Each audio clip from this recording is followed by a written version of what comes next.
कभी हम ये समझते हैं कि इस तरह की जायंट इन्वेस्टिगेशन टीम नहीं बनी। हमने उसको कबूल इसलिए किया कि कोई ये न कहे कि ये प्रोसेस से भागना चाहते हैं। और ये भी मैं अदब से अर्ज करना चाहता हूँ, ये भी गालिबन इंसानी तारीख में पहली दफ़ा हुआ होगा कि इन्वेस्टिगेशन के अमल को जज साहबान बराह रास्त सुपरवाइज कर रहे हो।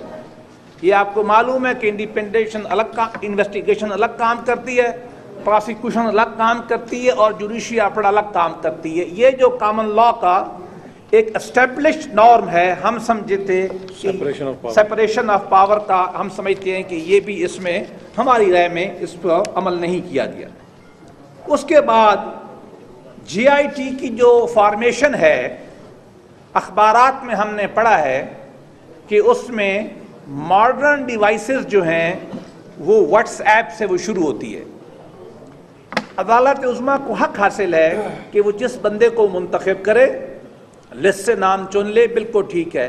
लेकिन कमो बेश जो मेरा तारीख़ का मुताला है, तारीख़ कानून का, उसमें हमने कभी नहीं देखा कि इस तरह की बातें सामने आई। उसके बाद JIT बनी। हमने अदब के साथ गुजारिश की कि एक उनमें वो आदमी है जो हमारे खिलाफ रेफरेंस बना चुका, एक वो आदमी है जो हमारे खिलाफ बरका में CF रहा, उसकी बीवी इलेक्शन लड़ती रहती है। हमारी गुजारिशात हमने रखी, वो नहीं सुनी गई।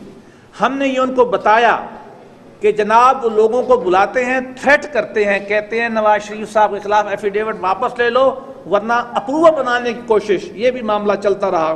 फिर आखिर में रिपोर्ट आ गई। अब रिपोर्ट पे आ जाएं। रिपोर्ट सारी की सारी, अक्सर हिस्सा उसका मुखबिर की रिपोर्ट के ऊपर है।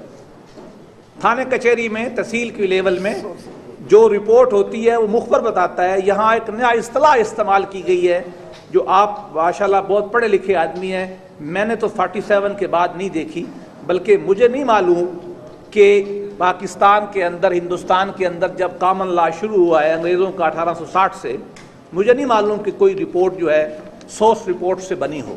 अगर है तो आप मुझे बता दें। बहरहाल उसमें सारे डॉक्यूमेंट फोटो कापियाँ, और ख़ुद लिखा उन्होंने कि हम ये नहीं कहते कि तस्दीक शुदा है, अदालत इसको देख ले। खैर रिपोर्ट आ गई। थोड़ा आगे चले। 3 मेंबर बेंच जो था उन्होंने JIT पे हेयरिंग की, अच्छी बात है।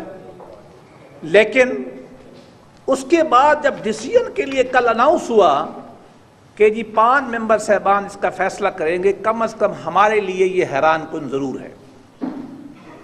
मेरा नहीं ख्याल कि आप भी कोई इसकी एक मिसाल ढूंढ सकेंगे। उसकी वजह ये है कि RD आर्टम पार्टम का बुनियादी असूल है कि no one can be condemned unheard.